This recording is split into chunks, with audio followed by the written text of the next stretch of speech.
Hey, Hello. Hello. how's I everyone would doing? like to introduce Mick Rowe, all the way from the United Kingdom, at least all the way from Portland, Oregon to the United Kingdom. Yep. And Mick and I had connected because I was searching online for suicide prevention advocates and came across her Suicide Sucks website. Good name, apt name. We reached out, learned that Mick has her own podcast related to suicide prevention and sharing mental health stories related to suicide and its prevention. And so, very much want to welcome you, Mick. Thank you very much. It's lovely to be here. And it's actually the sunny UK for a change, which is novel. And Mick, I had read that in 1996, your brother James, right, had died by suicide. And that has galvanized you into suicide prevention work, right? And empathic, compassionate work. Could you share your story and what you know of your brother's story as well? And I'm very interested in terms of your hosting your own podcast, which you'll tell us the name, but it's like living the tale, right? Like telling the Yeah. tale. What you've learned from interviewing and meeting so many people where suicidality has crossed their lives. Yeah, absolutely. So yeah, I mean, the whole the company that I have, it's a community interest company, so not for profit. And I set it up as a direct response to losing my brother James in 1996. Now I only set it up last year, which seems a bit crazy because obviously, you know, my brother died in 96. But it's taken that long, to be quite honest, to be able to talk about it really, and to have processed it, and to have got rid of any of the anger that I felt, because one of the biggest issues I had surrounding it was the anger. So he actually moved away from the family in the UK. He went to live in America, and he was living in New York when it happened. So it was all very distant and removed, and you know that bred a lot of anger as well. And it also happened about 3 months before my husband and I got married as well, which again there was anger to do with that because I wanted him to be there. And so yeah, it's been a long time coming, and I now am in a position where I kind of just thought, I've got to do something.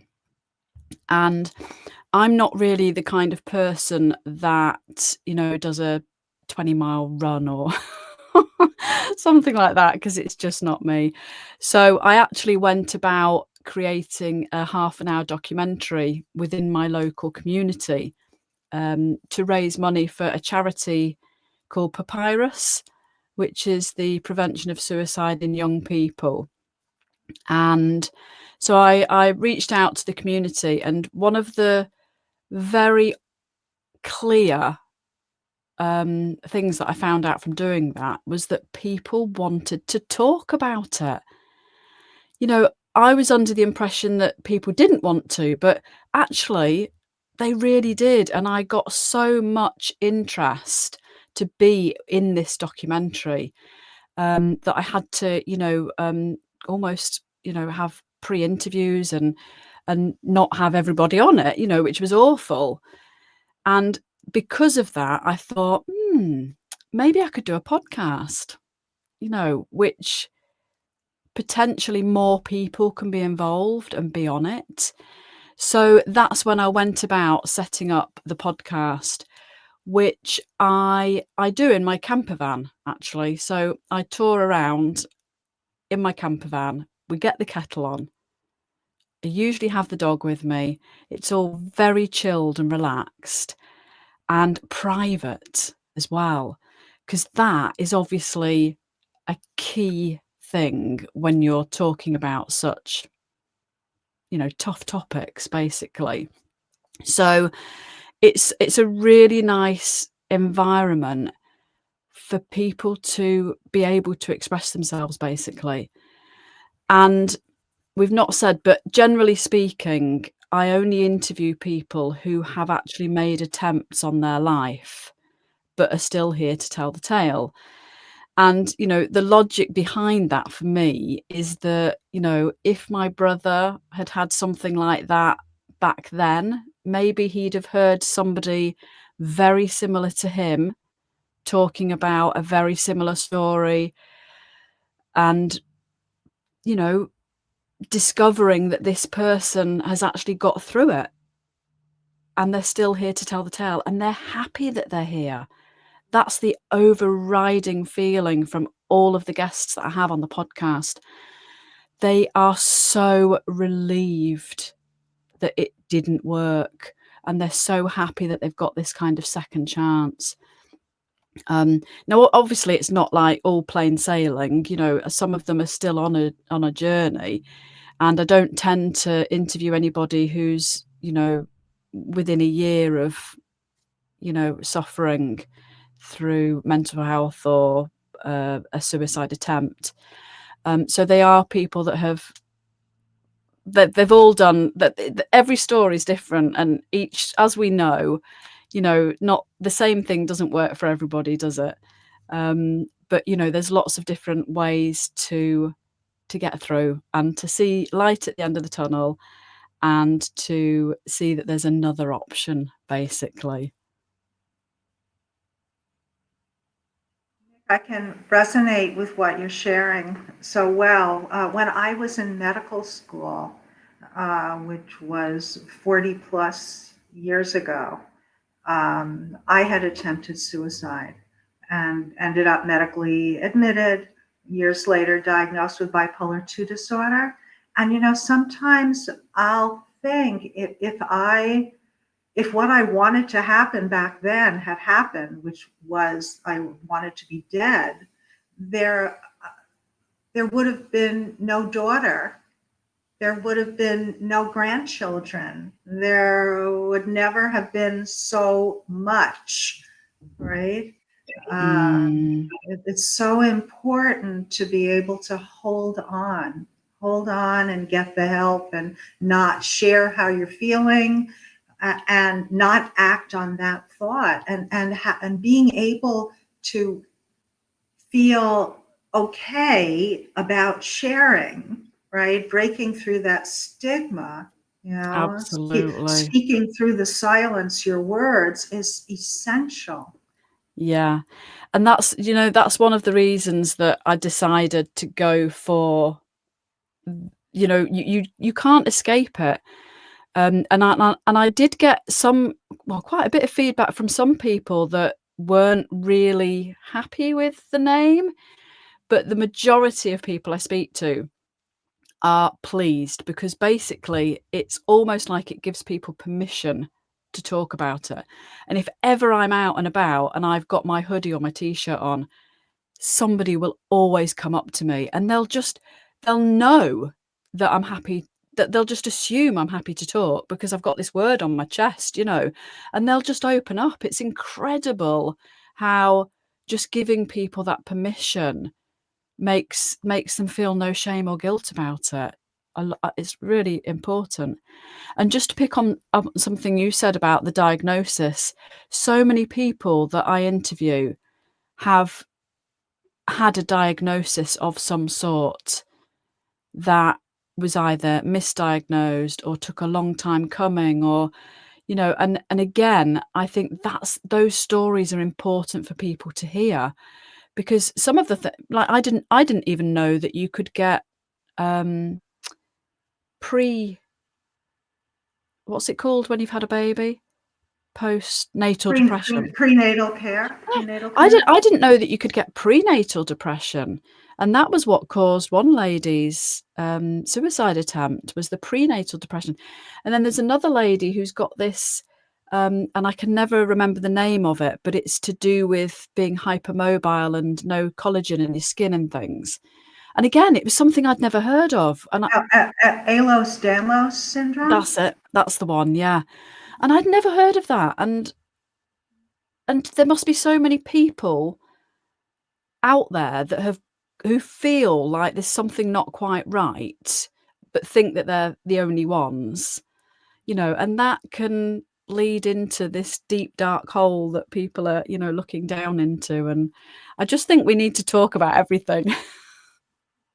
I also wanted to share, Mick, that when you were talking about 20 plus years, right, of processing this, that Kino and I had a guest just last week on the podcast whom you might find very worthwhile knowing about. His name is Kim Stafford. He is a poet and professor. He was the poet laureate of Oregon, and his father, Kim Stafford, was poet laureate of the United States. Kim's brother, Brett, died by suicide. And Kim wrote a memoir about his brother. And something like 100 tricks every boy should know, something like that, how my brother disappeared. And he talked about it took him 25 years to write the memoir, which is vignettes of his brother. They were extremely close with each other. And he spoke about what also inspired him to write the memoir was to, quote, get his brother back again. He shared even the mention of his brother's name in his family, everyone would start crying.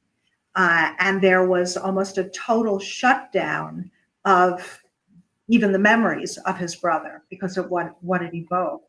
And he wanted his brother and the full story of his brother to come back to life.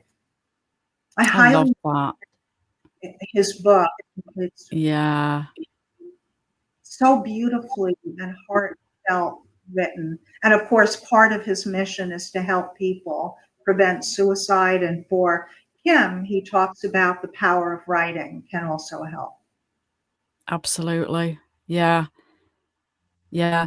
And I mean, aside from the podcast, which is, I'd say that's the main bulk of Suicide Sucks.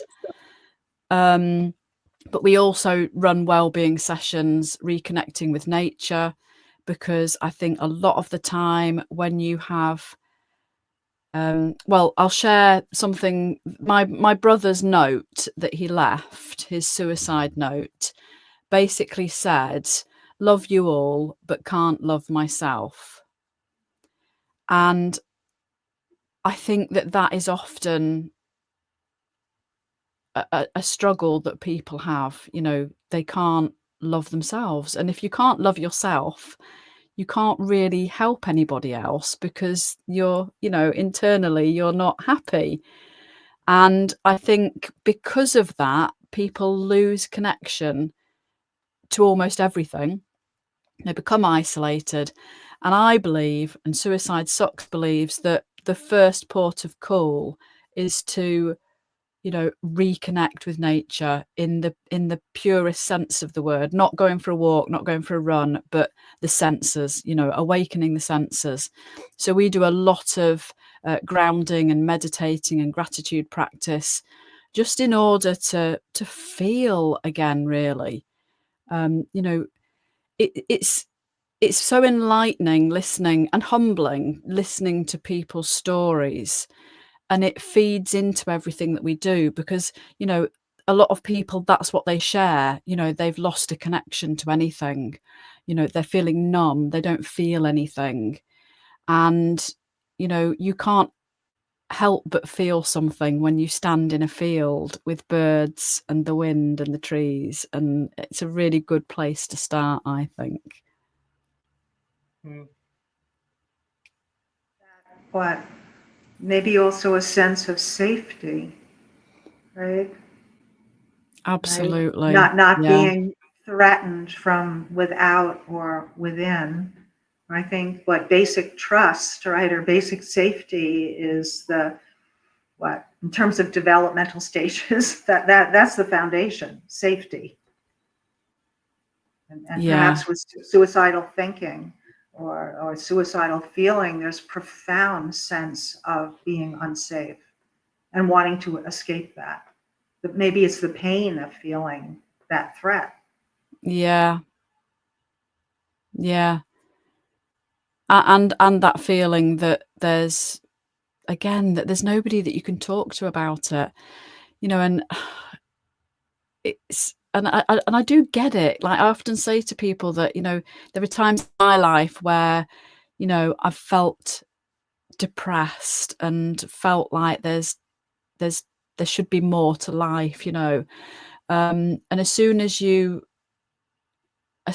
inform a family member, like I remember telling my husband, and that was it then. It was like it became this, he was constantly asking how I was, and that wasn't really what I needed. I just wanted him to be aware. I wanted to be open. But then I became a concern, and as we always hear that word burden, and and it's not a nice feeling, that. So I'm really, really trying to promote the 8 Minutes Mate. I don't know if you've seen that I've shared on social media. It's not a new concept. It's something I've come across online. But I promote it everywhere I go now, and it's all about having what you call an 8 Minutes Mate. And basically what that person is it's somebody that you can call or message where you say, have you got 8 minutes, mate? But it's not really about that. It's code for, I am literally going to take my own life and I need a way out. Can you listen to me? Can you speak to me? So it's kind of, you don't use it lightly. It's a cry for help. But if everybody has an 8 Minutes Mate, I've got an 8 Minutes Mate, I am an 8 Minutes Mate for about 5 people. And it's just knowing that if you were literally stood there thinking about taking your life, you could just send that, because you've already agreed it. You already know that person's there for you. And I just think it's a very, potentially, it could change somebody's life. Certainly when you get that message, it's quite daunting, because it's like, oh my God. But wherever you are, you kind of just stop everything and make that call. And an hour and 10 minutes later, you might have come off the phone. But the beauty of that is that, in that hour and 10 minutes, that you might even be having a laugh with this person, and they've that temporary feeling has passed. And obviously it's not to say that it's not going to come back again, and it's not a plain sailing road from then on, but you've got through that moment, and it's genius. I just think it's a genius, very simple tool to have, and that everybody should have it. So I challenge you both to make sure after this that you have your own 8 Minutes Mate, even if you don't think you need it, and that you offer to be somebody else's. Yeah, I had never heard of that before, and thank you so much for sharing that. Yeah. I'm just thinking, okay, on the 8 minute mate, like I love, the concept and what it's about. I can see it, really helping people. I'm just thinking, and on the show, I love to always mention my own personal experiences because, that keeps it organic. So to the listeners, they know, we also feel what you feel at times when we're going through this process of life. We're human, just like you. Like, I feel, we live in such a selfish world. And it can be family, it can be your closest friends. And at times, you're reaching out to them because you want to talk about what's going on with me, in this present moment. But it becomes all about them in the conversation. It's all about them. Like, you're not listening to what I'm saying. Like, I call you for a specific reason because I need someone to talk to. Or like, when you tell someone, or they ask you, how are you doing? And you're like, yeah, you can hear when someone is not themselves, but they don't ask you, what's up, what's wrong.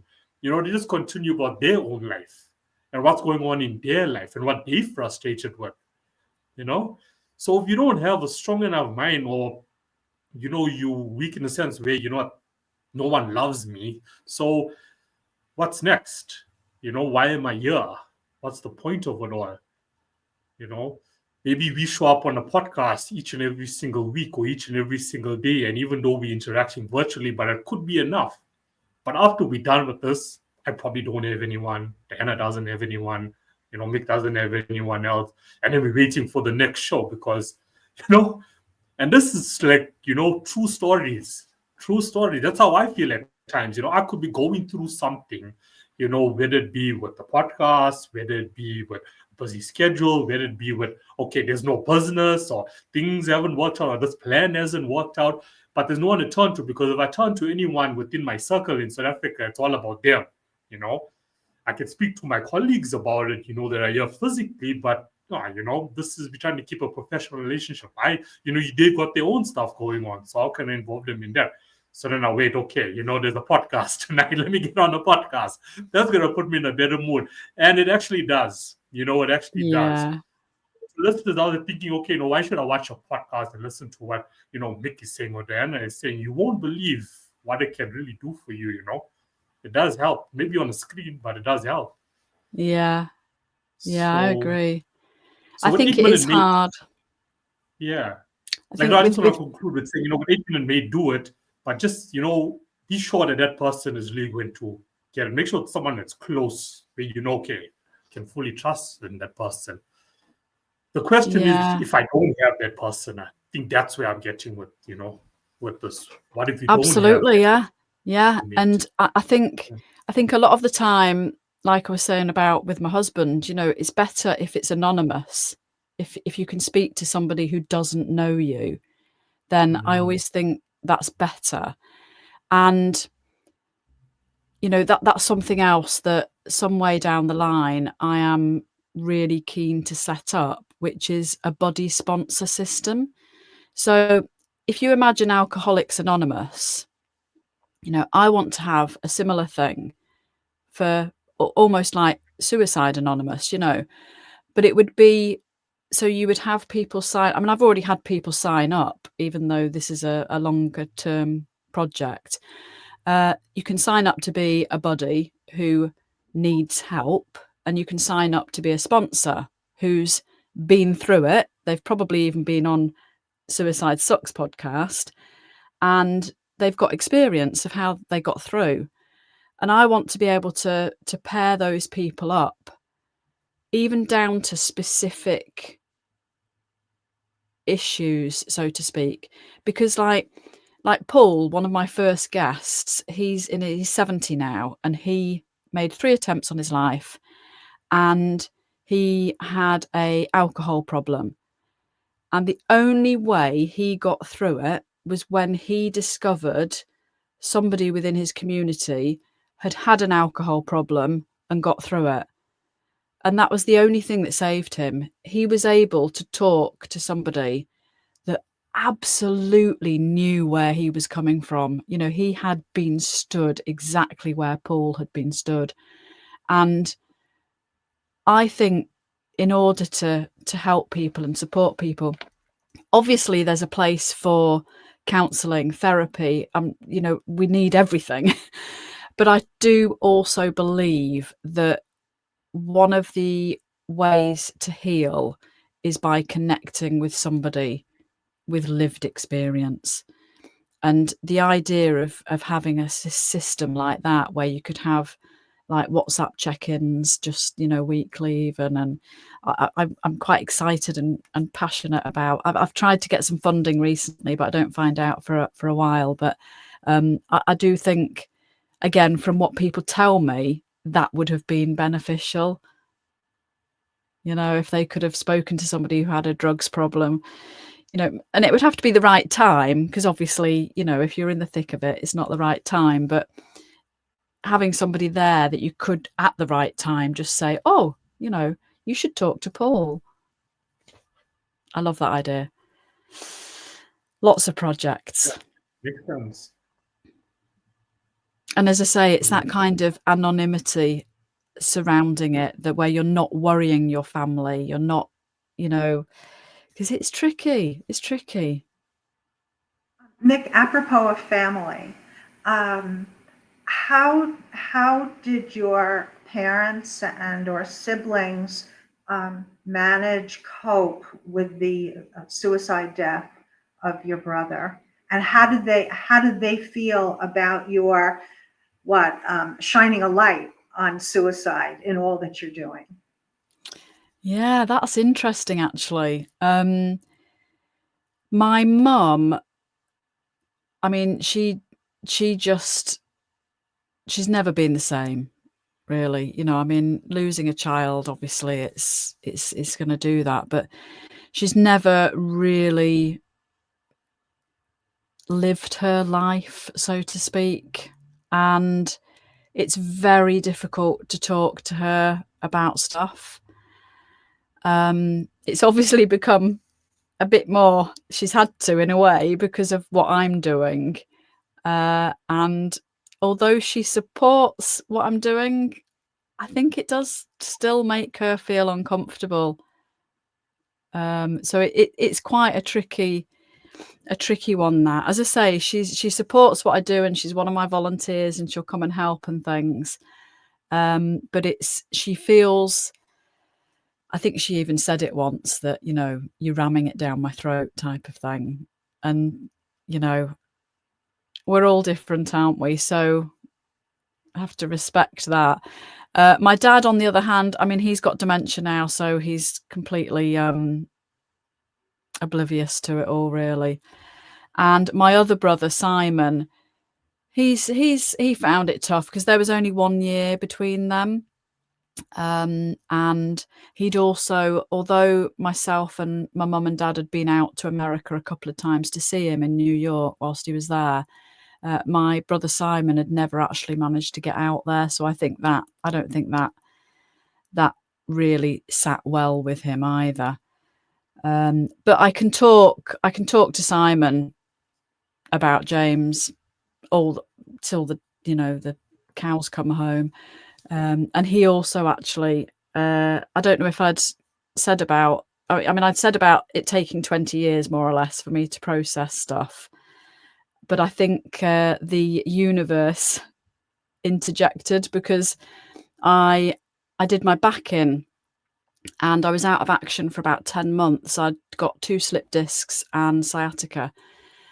And I am now almost 100% convinced that it was basically my body, manifesting the emotional anger that I hadn't dealt with into my body. And, it was basically saying, you deal with this, or, there's no going on, type of thing. And it was a really tough time. And it was my brother Simon who actually helped me get through that, because he at the time was training to be a kinesiologist, and he was using me as a dummy, basically. And he treated me. I mean, he qualified during this time, but he treated me. And it was the most amazing experience. It was a visualization. And I literally felt the anger lift off of my shoulders after this treatment that he did with me. It was like magic, honestly. It was just really, really profound. And I was booked in for an operation and everything, and I cancelled the operation, and I haven't had a problem, touch wood, with my back since. Wow, that's an amazing story, and congratulations, right? Yeah, Yeah, to you and your brother. Right? yeah, I think that we don't speak about the anger enough, right? And also anger possibly for the person who is having those suicidal thoughts. You know, we most often talk about overwhelm, sadness, depression, sorrow, maybe guilt, but there can also be anger that the person is experiencing. I'm just thinking, sort of off the top of my head, there certainly is anger towards life, right? And then taking that anger out on yourself. yeah. I think anger has got a lot to answer for. Because, I mean, you know, it is kind of a, within society, we're not really allowed to express our emotions, are we? You know, it's like, you know, it's certainly in the UK, you know, even if, you know, a child falls over, it's like, up you get, brush it down, it's all right, you know, stop crying. You know, there's so many examples of that. And, you know, if a child's having a tantrum, you know, we're all embarrassed, and, you know, it's and then you feel guilty if you do tell them off. It's like we don't just really allow people to grow up sitting in their emotions. We are always, it doesn't matter what it is, whether it's anger, guilt, shame, we're always kind of just, you know, encouraged to brush it under the carpet, you know, move on, get over it. And I just think that you need to sit and cry. You need to sit and cry sometimes. You need to sit and be angry. You need to let all of these things out. It's crucial, I think, because otherwise, and I see it, and I can't say it sometimes because people think I'm weird. I truly think, but you know, if people have a physical, and I'm, you know, it's a dangerous topic, this, but certainly there are situations where people have some physical thing going on with them, like it did with me with a bad back or a bad knee, or, you know, something. And more often than not, it is going to be, I believe, a trapped emotion that we're just not dealing with and we're not talking about. And talking is key. You know, you talk about things, you realise that A, you're not the only one feeling like that, and it makes you lighter. We all know that, don't we? That just by, I know it's cheesy, but, you know, a problem shared and everything is a problem halved. But it's true. It really is true. And obviously, you know, with men, they don't talk enough. You know, at least ladies do talk a lot, but, you know, not so much. And that is not, you know, that you can see it in the suicide figures, can't you? Men don't cry enough. You know, they need to cry. They need to let those tears out. They do. Honestly. They do. They do. If there's any male listening to this now, you need to let your tears out. Yeah. They can be sad tears and they can be angry tears too. You know, just the other day here, this past Sunday, in the United States was Father's Day. And I did a Hold On campaign post yesterday. And there's a Bing image creator image that was made with some writing prompts, you know, that I had given it. And the image is of a man looking straight out, looking despondent and serious. And behind him, sort of in a Van Gogh-like style, you know, are the stars and the rain and the sun and the rainbow. And my caption had to do with, or my description had to do with yesterday being Father's Day and a day of love and celebration. but let's consider this, how many fathers and boys that were to be men died by suicide, and that suicide is a leading killer of men. And that's not spoken of enough, right? And I know that there are men active in the field of suicide prevention, and yet I wonder, and I'd have to do the stats on this, but I wonder if it's a more female dominated field, in the sense of it's more permissible for females, quote, to talk about their feelings, right, even in the realm of suicide prevention, than it is for men, because of this shame and stigma and what it means to be a man. But it's all rolled into the same problem. And I became even more so inspired related to suicide prevention, and also shining a light on male suicide, because I was just watching a recent Oregon suicide prevention update from the Oregon Suicide Prevention Alliance. And amongst all the statistics that were being rattled off, it talked about the tremendous, in a way, disparity in terms of how many males are dying by suicide, right? Older men, but also young in the prime of their life, right? What are your thoughts about that, Mick, in terms of men dying by suicide? Yeah, it's the same in the UK, and actually it was Father's Day on Sunday in the UK as well.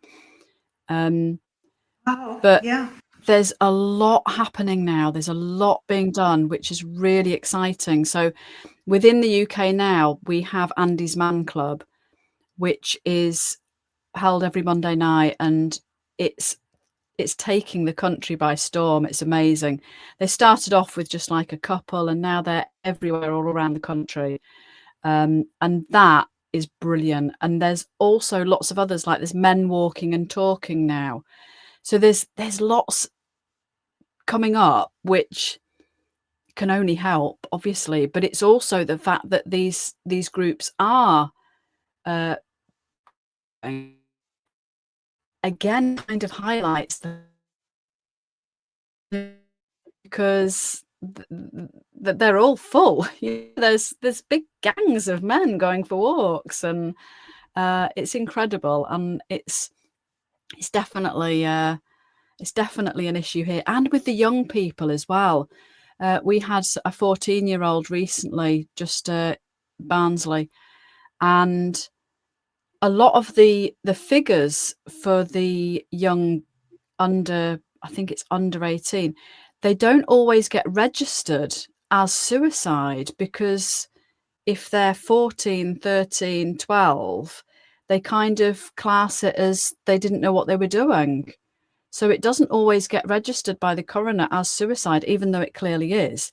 So, I mean, that's horrifying to think that the figures are even higher than, the statistics. They call it an accident. Yeah. And I mean, that's just wrong. I mean, you'd be mortified if you were that, that boy's family, and, they're not seeing it for what it is. Because if you don't label it correctly, how can you look at what caused it and the issues? I mean, I could go on for ages about that. I mean, the school system in the UK is damaging children left, right, and centre. But that's another story. Mick, could you give the name again of those organizations supporting men? Yeah, so there's Andy's Man Club, and that was set up by a mother and the other child when her son died. I think he was an ex-rugby player, actually. And there's also Men Walking and Talking, which again, it's just, you just get together on a set night of the week in different counties around England and the UK, I think, actually. And there's probably lots that I just can't think of on the top of my head, but they're two that certainly I've interviewed people on the podcast about as well. looking back on your brother's life, and again, looking back can be what, 2020 hindsight, right? But do you feel that there were warning signs in any way, or were things kept quiet and hidden perhaps by him? And also, I want to say that, as you know, that sometimes the suicidal thinking and the actual behavior can be sudden, can be impulsively done, and there may not have been any warning signs. Yeah. I think before you answer that, let me just add to Diana's question, was like the change of environment also, like in your opinion, could that have also been like, a cause?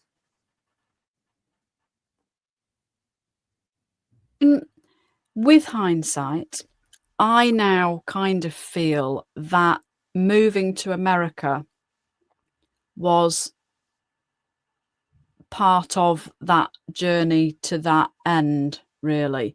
I feel like he was distancing himself from the family. Now,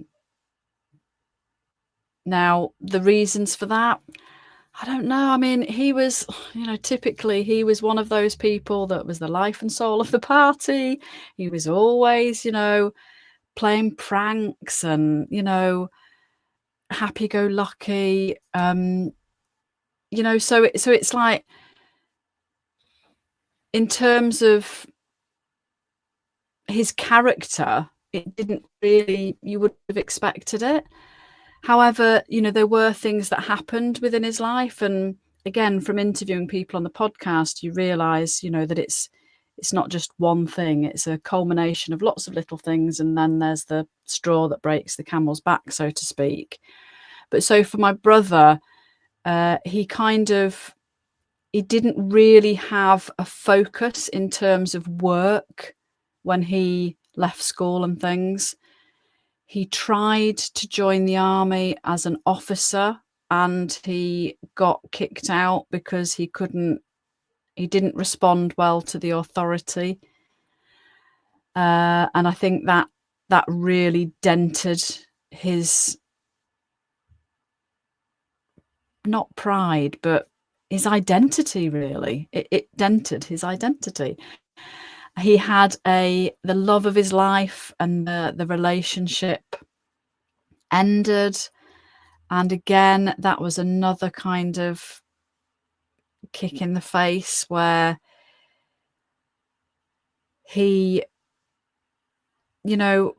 it's resilience as well, I suppose, isn't it? It's coming back from things that happen to you in a positive way, and he didn't deal with things like that very well, and internalized it and took it all very personally about his character.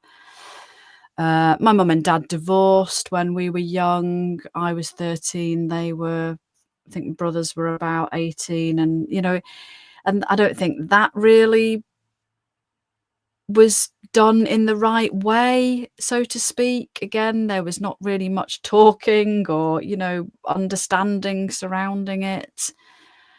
So I think, he removed himself from the family, was in America. Again, didn't really have a job that he could get his teeth into, and he ended up getting married, not inviting any of the family, and that was also like really weird and, disappointing, and that probably fed into, again, his mental state about how people are feeling about him. And I think, like I said about his note, he didn't feel like he was a very nice person, even though everybody else around him, thought he was. But yeah.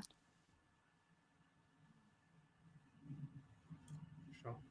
I'm giving a heavy sigh. Such a waste, and obviously, as I've got older and I've got kids now, and I always think, God, he'd have made a brilliant uncle, and he'd have been so supportive and fun with my kids, and And then actually that's another thing about it all. You know, my son's now 21, almost 22. James was 27 when he took his own life. And, you know, you just worry, obviously, about stuff, you know, and if my son's ever in a bit of a low place, then ridiculously, really, you know, I start like, oh gosh, you know, but we do talk about it, and obviously, you know, they support what I'm doing as well. So it is quite an open conversation, and you know, I do kind of educate them in the language and how you should actually say, are you feeling suicidal? You know, and I think that's something that everybody needs to take on board, because it's if you've ever done it, you get an amazing response, because the person that you're talking to and the person that you've just asked that question is like, you can see it in their faces. They're like, oh my God, you know, this person's actually happy to talk about suicide, you know, and it's, you can see it, you know. I'm not saying that's, you know, that's it, job done, but you know, it at least opens that conversation, and you can start having a dialogue about what, you know, why the person feels like that, what how to get through it, and what you can focus on to try and get over that. And yeah, so we use the language, and hopefully, you know, it's an open space to have those conversations with both my children. Actually, my daughter's she's 14 on Saturday, actually. So yeah, it's but it's a worry.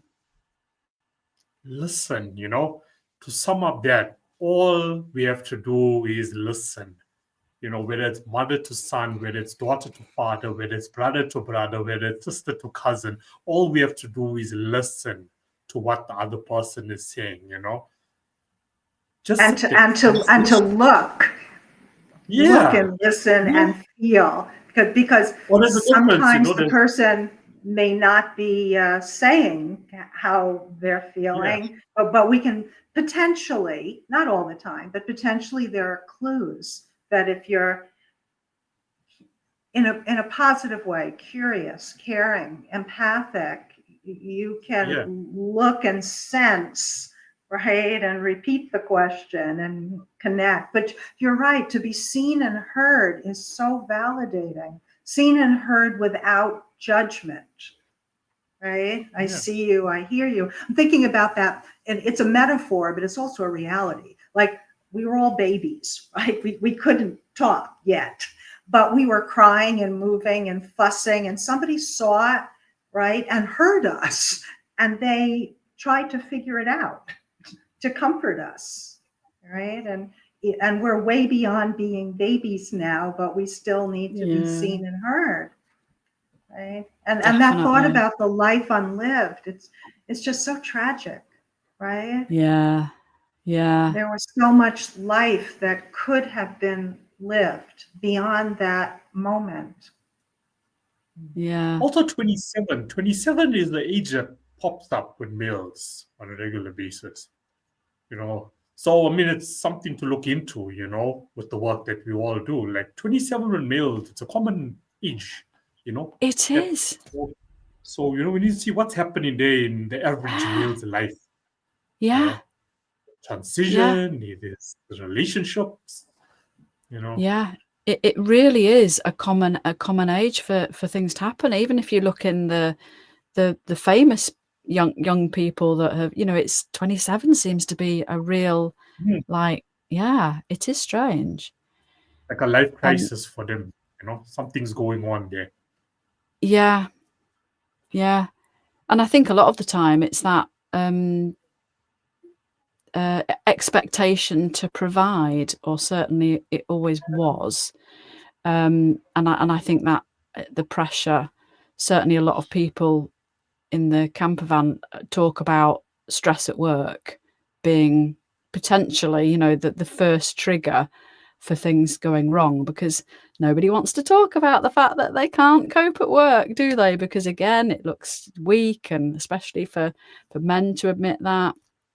Oh, But I just wanted to sorry. go back to the you know, validating, and I think what's really hard is that a lot of us want to fix things, and I have to really stop myself a lot when I'm having conversations with people, especially the kids as well, to not offer a solution and to not, you know, try and fix it, because they, like you said, they just need to be heard.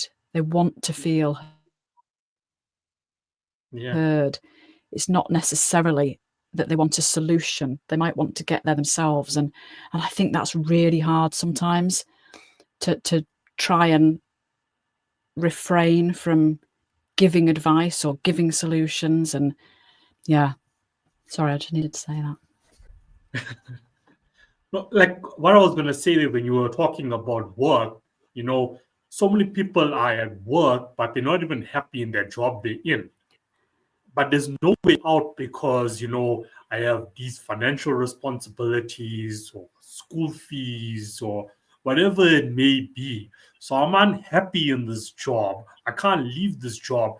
But one of the reasons I also can't leave this job is because when I talk to my family and friends about what I actually want to do that's going to make me happy, like you now, you know, taking this leap of faith and becoming a podcaster, they're like, oh no, that's not going to work, and you're going to be wasting your time. How are you going to earn an income? It's all negativity, right? It's all negativity. So that's all playing in one's mind, you know. So that's, then they're like, okay, cool, you know, I'm just going to stay in this unhappy job, you know, doing unhappy tasks for the rest of, or not even the rest of my life, because, you know, you're going to get to that stage where it's going to be like, okay, I'd rather just kill myself, you know, that's best. It is so toxic being in an unhealthy job, you know. People won't admit it. Yeah, I know, but we just get trapped, don't we? It's that it's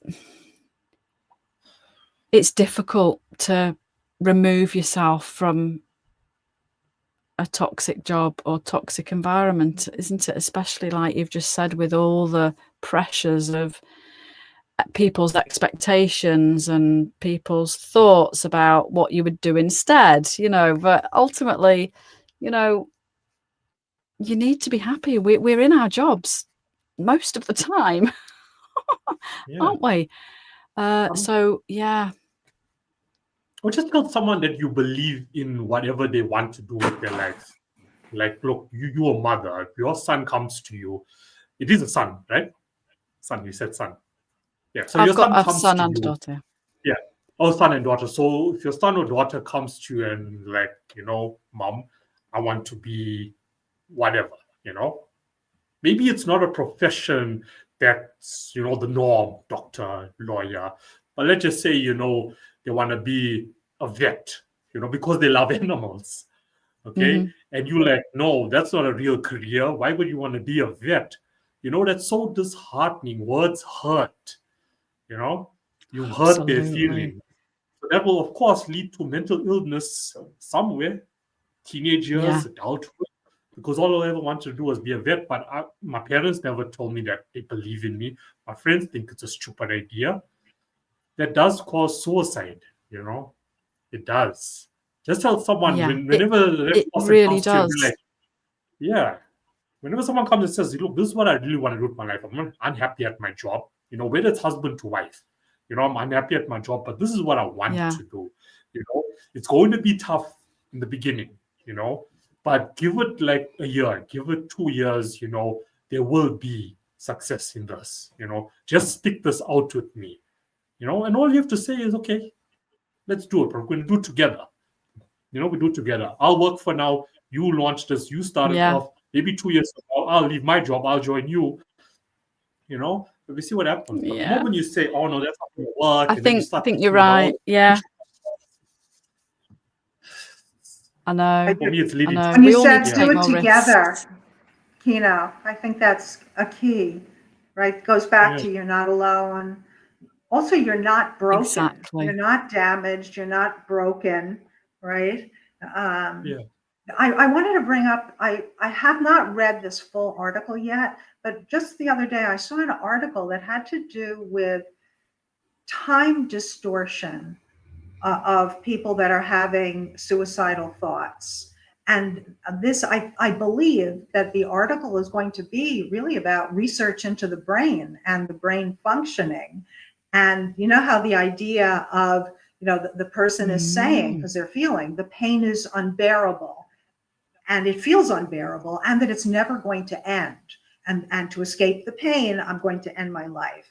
But that time distortion is actually happening in their brain. I just thought that was really fascinating, right? That sense of, Yeah. I can't see my way out of the tunnel, right? Could actually be factual in terms of what for that moment is going on with their brain at that time. And that potentially for some people that might be valuable information to share. Like, I understand that you're saying that, and that makes sense, because when we're feeling depressed, there's actually a change in the way our brain functions, right? And yet, 60 seconds is still 60 seconds, even though it feels like 3 minutes, it's actually 1 minute, right?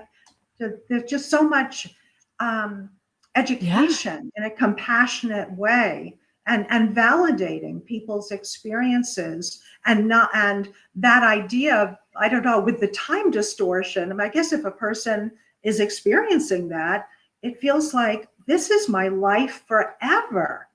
And Exactly. I can't stand it. This is my life forever. But somehow, I don't know if there's also that understanding of help is available, etc. And look, you are actually perceiving time differently now, right? Yeah. But let's talk together about the actuality of time. Don't do something permanent, like kill yourself, for something that's temporary. It just made me think a lot, because that idea of a temporary problem, but for the person in their brain, it's not feeling logically, rationally temporary. They're experiencing something different. Yeah. Right? Yeah, you're right. And I mean, that makes total sense to me in terms of something going on within the brain. And often, even all these little triggers, be it stress at work or postnatal or prenatal depression, all of these things, PTSD, just from, I'll tell you a story about that one. It's that can have that effect with the brain, all of these things. So understanding, it's that knowledge behind it, behind why you're having suicidal thoughts. It can be associated, like you say, with what's going on in your brain. And for people that have no understanding of that, it might be like a really I've lost my train of my word. That could be comforting to know that it's not just, oh, there's something wrong with me, I'm broken. There's a reason. So that's really, and it triggered in my mind. I spoke to a guy called Mark, who actually runs one of the Men Walking and Talking groups, and he had issues and he didn't know why, and he had anger issues. So he was getting into trouble a lot at work and things, and even his boss was like, what's going on. Anyway, it transpired he went for therapy, because basically his boss said, you either get some counselling or you're out, because it was that bad. He went for therapy, and after a lot of sessions, the therapist was able to take him back to, he'd had a car accident, and he didn't remember anything about this car accident, never has, but he was in hospital for a long time, but there's no memory of it. All he knows is that the the firemen had to cut him out of the car. And anyway, it transpired that where he works is an environment where there's a factory and machinery. And even though he consciously doesn't remember anything about the accident, when he looked at the notes, because his counsellor therapist said, you know, you need to delve into this a bit. I know you can't remember, but somebody must have notes on what happened. And it was all to do with this machinery of the roof being cut off the car that triggered this anger. And as soon as he was aware of that, he was able to deal with it, obviously. And he said he knew that that was what it was, because he'd be in his office, but it opens out onto the factory, and he'd get this feeling that would start to well up. But because he now could recognize it, he was able to, you know, shut the door, or, you know that there's something going on here. And I find that fight, flight, fascinating. or freeze. Right? Exactly. Fight, flight, or freeze to the threat. Wow. Mm-hmm. Yeah. But he was oblivious until he delved into it and yeah. Amazing. Nick, I have another question for you. So I believe that the majority of suicidal thoughts to actions that end in the death of the person, that the majority of those suicides are the first attempt, which is profound and shocking.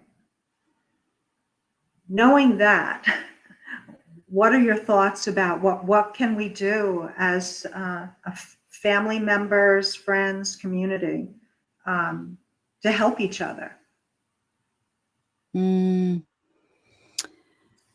Yeah, I think I always say the same thing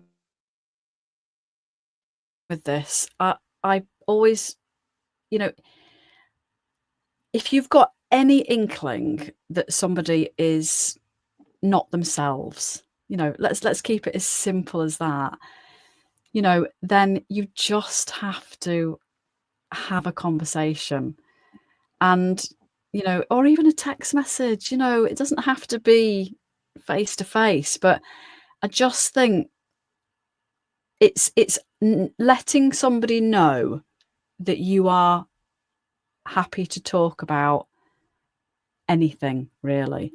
And you know, then that step further is, you know, to say, look, I hear that you're struggling at the moment. You know, are you feeling suicidal? Have you got a plan? You know, and at least you can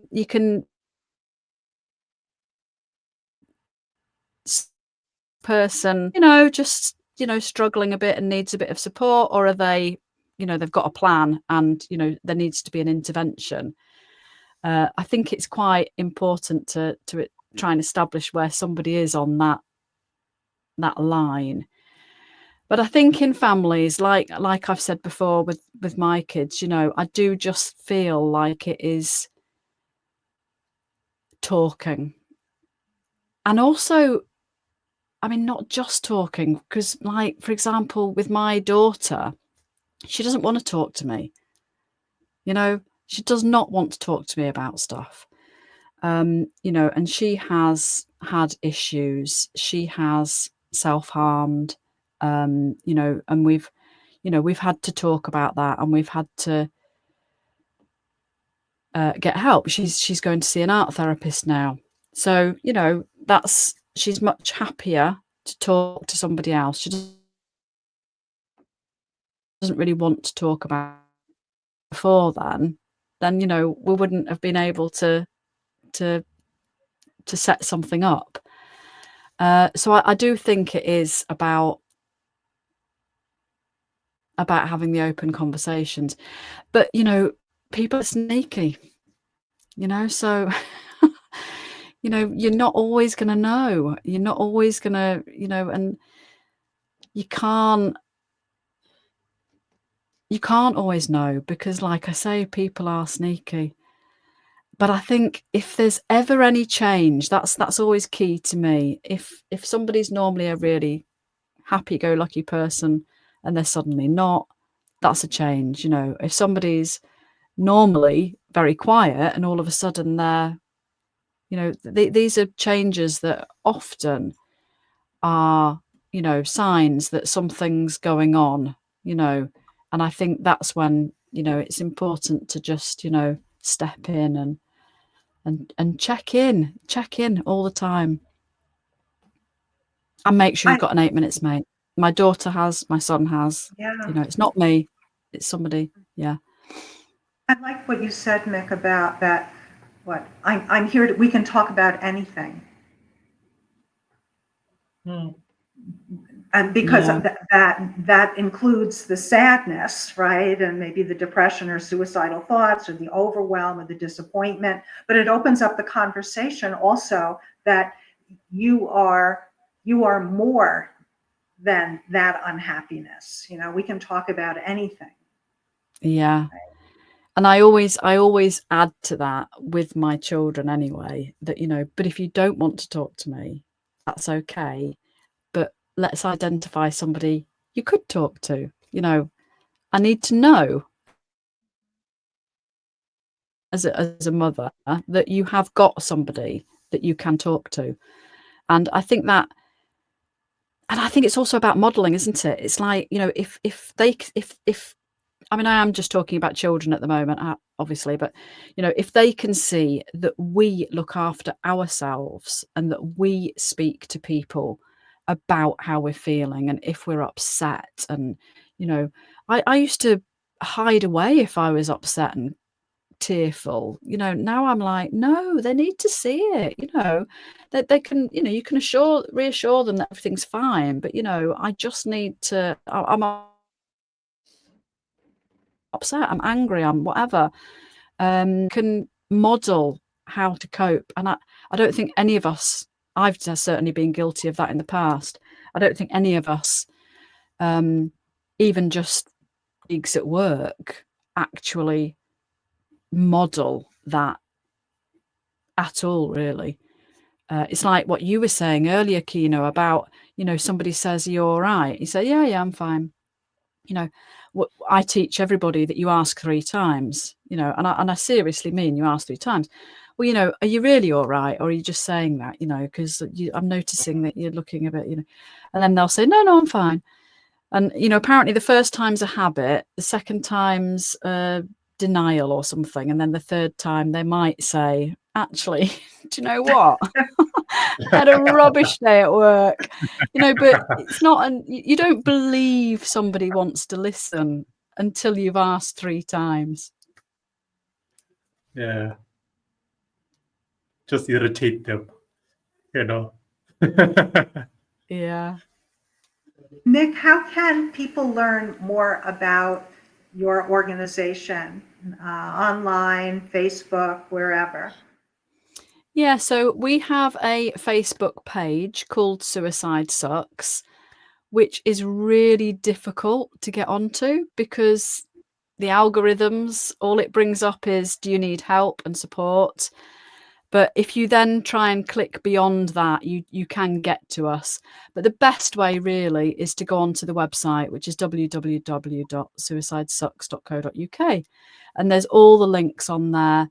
We've got links to, we do a Things to Live For membership package, which is for those that need that accountability and want that support of, you get an audio a week, you get a creative challenge, you get 2 Zooms a month. So it's just something where people can be held accountable, really, you know, because you're not going to,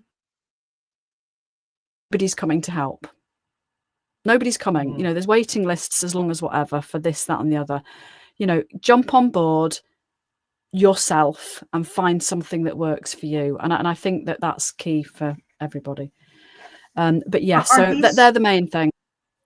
Are these resources only for people in the United Kingdom, or other countries can Yeah, no, access? there's lots of things. I've got lots of free tools as well that are just downloadable, such as mind reset things and positive affirmations. There's a free gratitude challenge which you can just download from anywhere. The Things to Live For membership you can join from anywhere because it's virtual. So there's lots out there that I'm trying my best to listen to what people are saying can help and try and adapt it. So it's changing all the time, to be honest. Somebody said to me that they wished that they had one of these, so I've created these as well, which are like milestone markers. So for self-harm or suicide, and Wonderful. they're Wow. free, that you just get.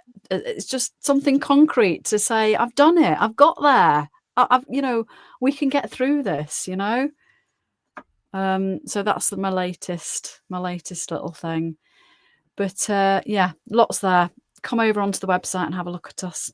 We're on TikTok as well. I do a Vent and Vibe on a Friday, which is just an hour. Anyone comes, we just have a chat about whatever we want, really. But mainly That's cool. it's about, if you're there for, you've got suicidal thoughts, then we talk about that. It's great. It's a really nice community. Just vent. Go ahead and just vent. Vent and vibe. You're allowed to vibe as well. Yeah. No, that's cool. Sometimes all we need to do is just vent, Yeah. That's just vent at someone and it makes them Absolutely. feel, oh, okay, this is good. Thanks, Kino. Thanks for listening. No, that's pretty cool. And by the way, Suicide Sucks is an awesome name. I was going to mention it earlier, but then, we got caught up in other topics because you need to know how people, what makes people tick, in this digital era. But if I to see someone, wearing a T-shirt and it says Suicide Sucks, I'm like, okay, that's cool. It is cool, Yeah. It's to the point. Yeah, definitely. So keep it up. Thank you very much, Kino. Nice. Thank you, Nick, so much for joining us today. Oh, thank you for having me. It's been lovely. And thank you for all that you're doing. Thank you. Inspiring and meaningful, and you're helping people. Thank you. You're welcome. Yeah. Thank you. All corners of the world. Bye.